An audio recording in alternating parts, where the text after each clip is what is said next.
melancholy and dark, but kind of pretty mood. Let's talk about something else.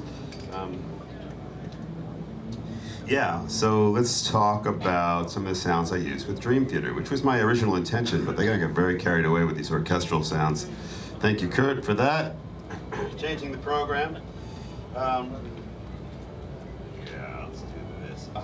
So some of you know my work, and you know that I'm very into, besides playing all this kind of orchestrally stuff or whatever, piano, I'm also really into like doing leads. I like to kind of try to keep up with John Petrucci, which is not always easy, and he probably feels like it's not always easy to keep up with me, depending on what kind of riff we're playing, right? Depends. If I'm playing like arpeggios, he's like, that's not meant for the guitar, stop! You know. But there are things he can do that harder on key, like repeated notes and stuff, that if you ever want to mess around with the keyboard, let's go for like the quick repeated note thing. That's a little harder. But really into like my custom kind of lead sound, and I value it. There's a lot of cool things I can do with it on the Kronos. Over the years I've had different instruments, obviously, but on the Kronos there's some very cool things. One of the things that is special about Korg instruments is actually the joystick. I mean, in a way you look at it, it seems relatively simple, but you compare it to the other things you see like around with other companies. And the reality is there's a lot to be said about having a joystick that can both push vertically in front of you and be pulled back. And to have the ribbon, there's a little ribbon that's under the joystick that makes a big difference too. And what I programmed in my lead is I can like bring in different harmonics if I push away from me or if I pull back. And then as I'm moving the joystick, if my finger kind of goes onto the ribbon, I can bring in all this kind of low schmutzy stuff, which actually gives it a lot of like character. So altogether, my lead sound ends up being kind of like this.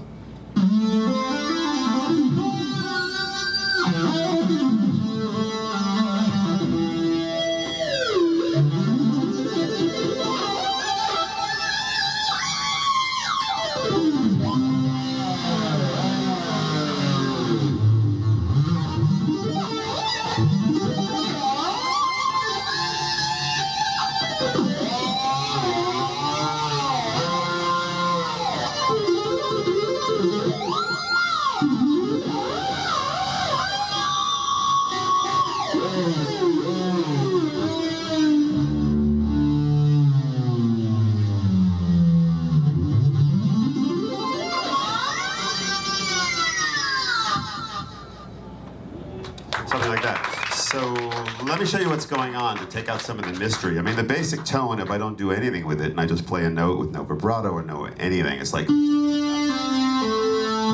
Because one of the objectives when you play with a group like mine and you want a sound to cut, it has to be, you know, very strong and very constant, and the waveforms have to be very powerful.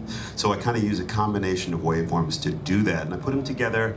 I mean, you know, in this case, there's no real magic trick. I just use my ear and I kind of like apply waveforms and combine enough till it sounds strong enough. But a lot of the tricks are in the way that I use the pitch wheel, and for that, the Kronos allows you to assign a different range for the down range than for the up range. So if I pitch bend up, like from this note, it's simply a whole step. So that's pretty straight ahead. I can do all the old like Jan Hammer type stuff, like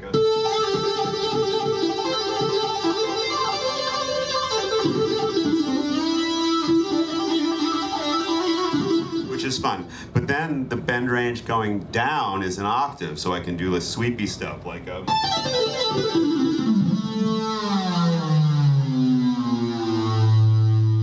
So those drop downs are really cool. But a lot of what I'll do also is I'll bend down before the notes. So I'll play a riff like... I'll get to this note and I'll start down and...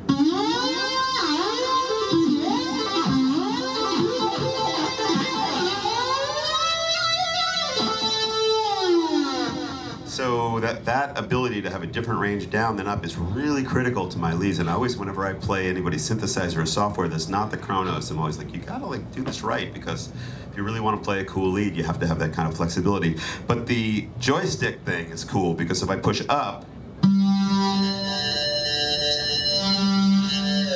I push down, so I have that choice, but I also have little buttons nearby, so I can be like, instead of... So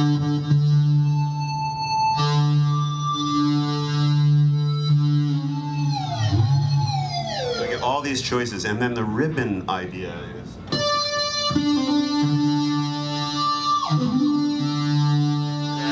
It adds that lower octave, and when I bring in the harmonics and add the lower octave, all of a sudden things start to really shape up.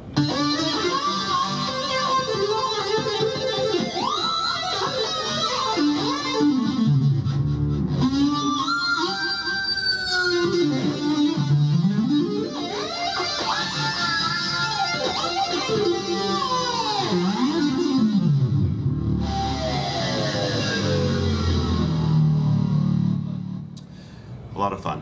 That's you know, that's one of the cool things about the Korg.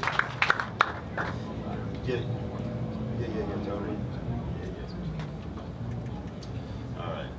We're in a bit of a tight schedule today, folks. So, but which is cool, because again, this was, you know, this was going to be at the show, and I said, you know, I have to stop by Korg because this is my home, and this is where the instruments are that I use all over the world on stage. So the lead thing, the orchestral thing is cool, but I'll also do a lot of things to cover a lot of ground, a lot of sonic ground. Like in Dream Theater, usually anything that's not the guitar, the bass, or the drums, or the vocals is me. So if you're hearing strings, you're hearing choir, you're hearing special effects, that's my job, and that's why I get paid double. I mean, that's why I wish I got paid double. So I'm doing a hell of a lot up here, you know? And I'll share a funny story. You guitar players will appreciate or hate me for this story, but you know, one of my favorite musicians and people in the world is John Petrucci. And I walk on stage every day, and in my set, I have about, I don't know, like, let's say 500 sounds to switch through at a minimum. And he's on stage every day, and he's working on his sound. But guitar players, I mean, come on, you have a dirty sound, you have a clean sound. How many sounds you guys got? I got 500, but he's up there, he's working on his dirty, his clean every day. And I smile at my keyboard tech, I say, why don't we check our 500 sounds? We'll be here for the next 5 days. So anyway, so this sound, let's see if you guys know this tune, all right? Let's see this is my part of this tune.